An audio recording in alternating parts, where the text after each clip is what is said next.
Now, friends, how are you? I mean, really, no, how are you today? I've been trying to keep track of different members of our church through different ways, sometimes calling people, but often trying to get feedback from some of our deacons or elders or members of staff that are also reaching out to people. And what I'm hearing is a lot of different responses. Some of our seniors, for example, a lot of daily life hasn't shifted much for some of them. In fact, in some ways, they're reaching out and being more connected than they had previously. But for some of us, this time period has moved into such a way of being just terrifying, of just being scary. Are you falling apart? Are you tired? Are you putting on the brave face? Are you carrying that stiff upper lip? There's so many ways that we're trying to cope with this. And I wanted to give you, before we even really get started into reflecting on the scriptures today, a few tools.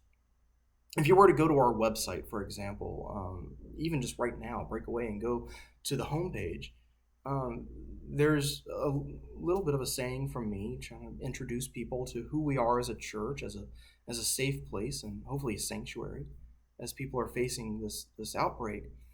But the first button sends you to a way of getting connected with people if you need to talk to someone. For some of you, you may just need a prayer, and there's a place for you to be able to ask for prayers. Some of you may need to talk to a pastor. And so there's an opportunity, there's a way to be able to reach out to the pastoral staff to be able to ask to talk. But some might just need the opportunity to talk to someone, to have an active listener on the other end of the phone or on the other end of a video kind of conversation. And for that, we've put up a link for a website that was started by a friend of mine several years ago called 7 Cups of Tea. And it's based on an ancient Chinese proverb that basically anything can be managed or handled or solved over 7 cups of tea. It gives people who need to talk a place to do so with others who have been trained on how to be an active listener.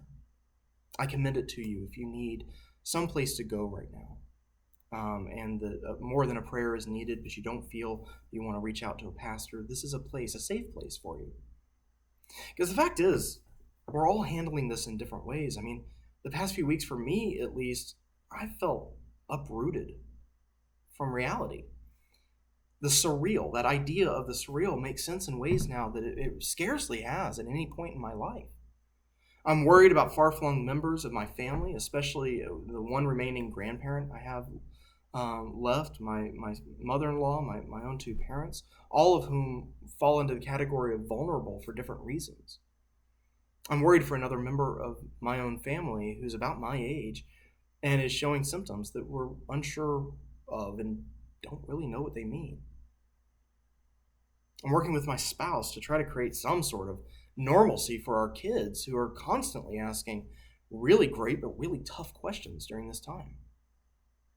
So I don't know about you, but I'm finding I have less emotional bandwidth than I usually do.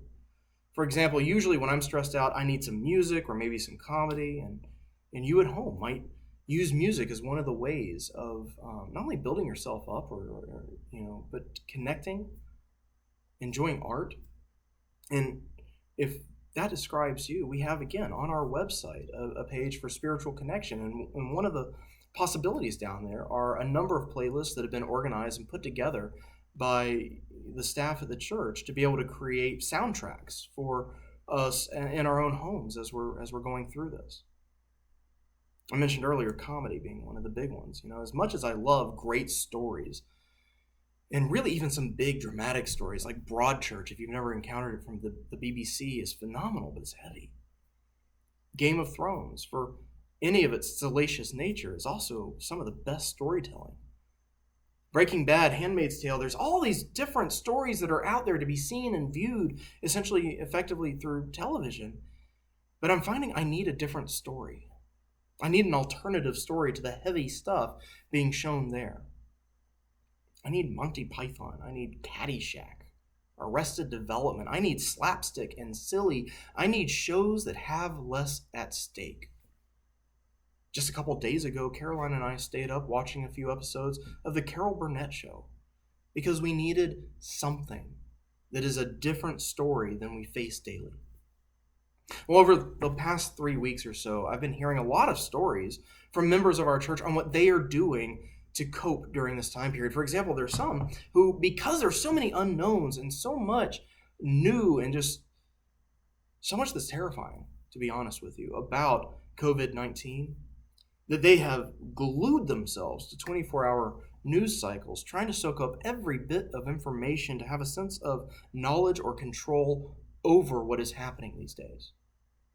And almost in the same breath, I'm hearing from others in our community that have gone the opposite direction. And instead of trying to soak up information, they are actually kind of cutting themselves off to be as close to technology free as possible, discovering again the simple beauties of reading, of music.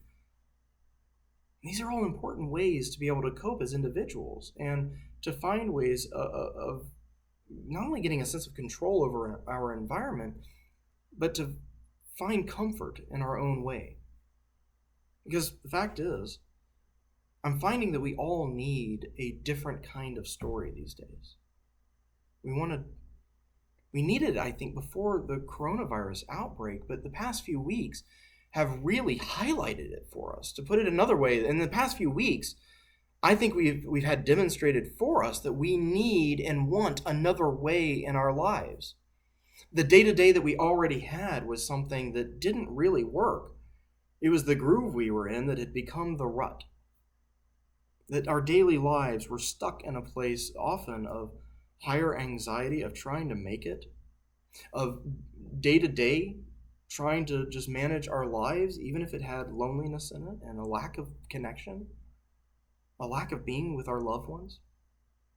And in order to understand all of this, I think there's something beautiful about our story today from Palm Sunday that helps us get glimpses into the new story that can be and is being written right now in our lives. But in order to understand it, I'm going to ask that we take a step back first.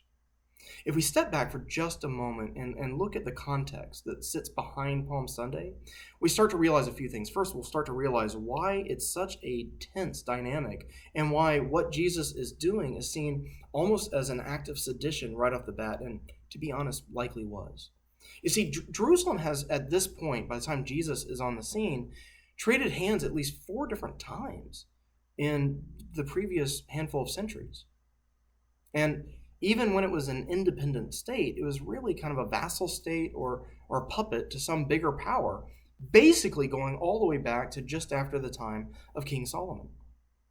There were prophecies and there were tales that promised a returning king, a Messiah who would come and as God's own anointed one to rescue the people, to punish those who were ruling over them, to set everything right, that there was this promise that the justice of God would come at last for the people. Finally, there would be another way. There's this idea that the story of the people, the children of God, was not over, that their story was still being written. There was still this new story, a different story, an alternative story in their future. Because things had not been well in and around Jerusalem. In the decades that led up to this event, there had been increasing unrest in and around Jerusalem every time that the Passover feast would come. And there were a lot of reasons for this, but some of them had to do with earlier attempts at breaking free from Roman and even Greek rule. But there was a pattern in Jewish life where right around the Passover, there would be unrest. And so the Roman rule, in this case Pontius Pilate as a new-ish governor, would parade in the weeks just prior to the Passover in order to remind the people who was in charge, all the power that they had, and basically to warn everybody, don't try to do anything because we will kill you. I mean, that's essentially what Rome was doing. And so as the people are seeing all that taking place, we get today's story. And we all know the story, basically, of Palm Sunday. Jesus rides into the town, and people parade along with him. Palms in hand or thrown out in front of him. They're all rejoicing this triumphant entry of a new ruler. The palms, for whom this day is named, represented, especially at that time and in that region, military victory. It's a harbinger, at least culturally, of Jesus' victory over Rome, and that anyone who would defy the will of God or God's own chosen people would be basically laying waste. But that's not exactly what happens, is it? I mean, Palm Sunday is often, most often, in fact, treated as like this ironic entry into Holy Week, right? Where it sits at the beginning and it's this big parade and big celebration with an almost tongue-in-cheek knowledge of what's about to happen throughout the whole week, right? We have this triumphant march of the Messiah, and then we pull the rug out from under Jesus. We expose the truth of humanity in his betrayal, in his arrest, that sham trial of his, and then execution. But this Palm Sunday, I want to do something different. I want to, instead of focusing on that irony at the beginning, I think there's something else happening in Palm Sunday for us to pay attention to. And it offers us a new story, a new way of being. This Palm Sunday, as we watch an entire world, but especially our neighbors, aching for comfort, I see something very different going on. Perhaps it is the way that Matthew tells the story. Perhaps it's these circumstances that we're in. Maybe it's an alchemy of all of it coming together. But on Palm Sunday, I see the people begging for another way. And in Matthew's version of the story, what we get is we get to see another way of God's promises coming true. That God's promises are unfolding in the midst of uncertainty, of fear, and even suffering. Matthew paints us this picture of Jesus who is riding in through the famous East Gate. And this is important because the East Gate leads out towards Jericho. It goes down towards the Jordan River. And if once you hit the Jordan River, you hang a left, you go up through Samaria and then Galilee. Well, the reason this is so important is he's been doing his whole ministry, kind of doing dots throughout the whole countryside, and now he's reaching Jerusalem. He's coming up the Jericho road. The East Gate is the same one promised in Ezekiel as the entry point for the divine presence coming into the city to rescue the people.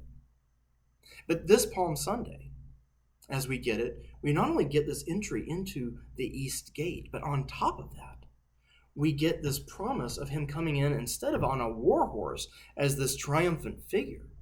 Jesus is coming in on a colt and a donkey, promised by Zechariah, another prophet, as the arrival of the peaceful and humble king, promising the people that you will not have one of those warrior kings. Instead, yours, the anointed of God, will come in peace. And so right off the bat, Jesus is doing something that fulfills two prophetic messages. And both of them have to do with peace.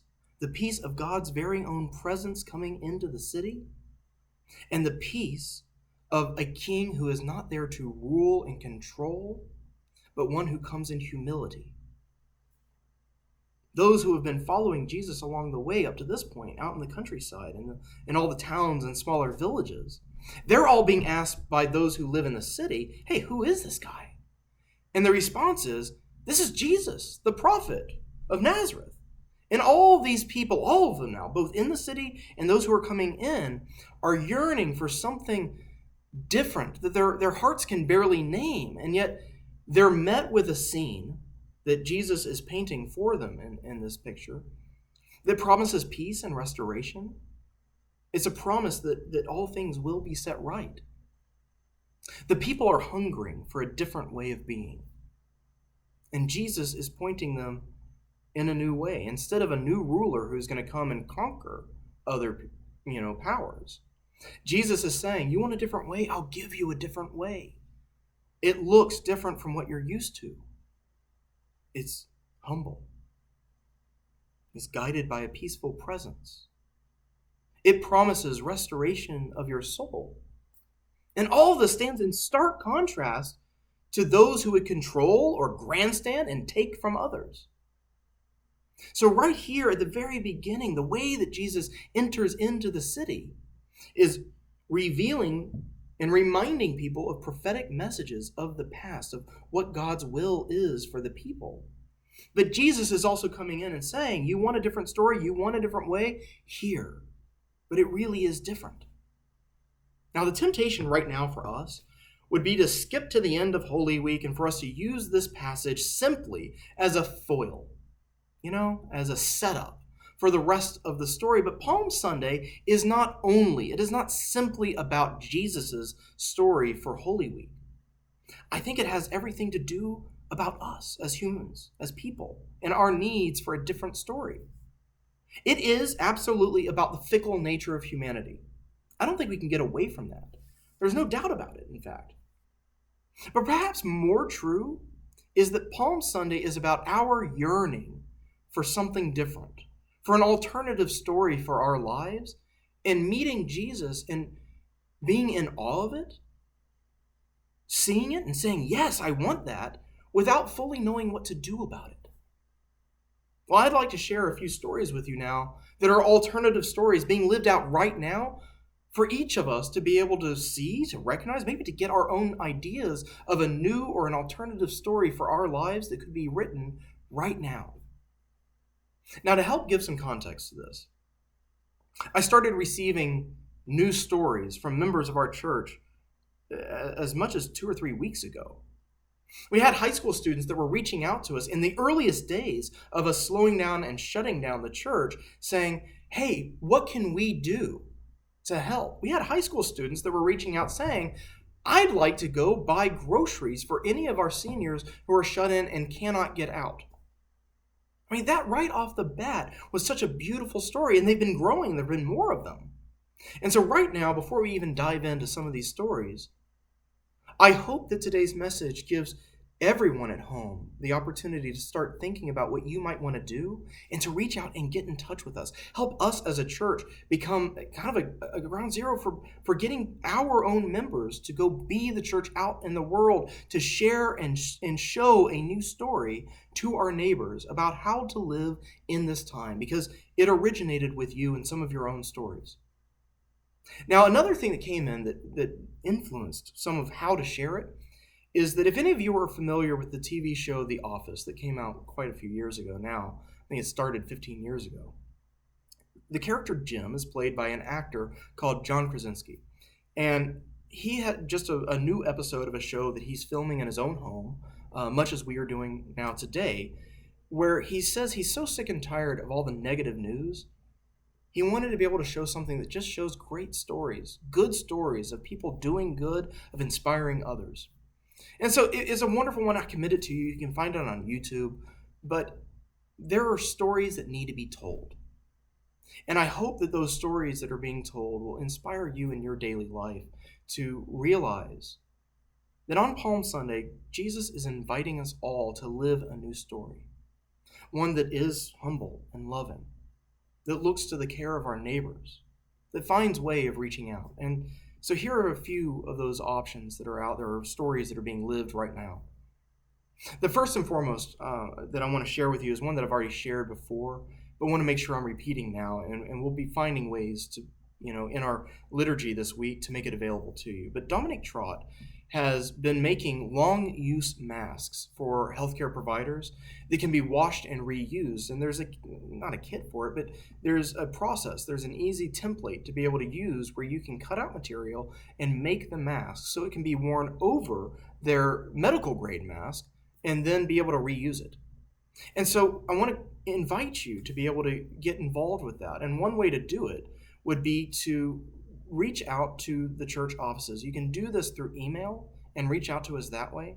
You can also reach out to the church office and try to call Betty. Now, she won't be able to respond to you immediately because, again, the offices are closed to the public. Our staff are working largely from home now. And so it'll take her a little bit longer to be able to get those messages and return them.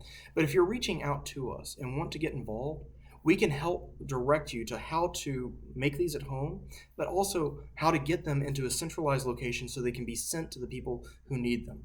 Because right now in the news, there's a lot more than just even the healthcare providers. We're starting to get increasingly guidance on wearing these ourselves when we go out in order to protect not only us from what's out there, but if we are not showing signs of the virus but may have contracted it, to continue helping to protect others in the rarity that we are outside. This does not do anything to change the guidance of social distancing. We need to continue that. but even just walking outside of our homes, these masks can help. Another one of the stories that I'd like to share with you is that one of our youth has been using social media with her friends to organize people in our community. And this is a great story. Again, because she's a youth and thus a minor, I'm not going to share her name, but if you want to get involved, there's ways to. But here's what she's been doing.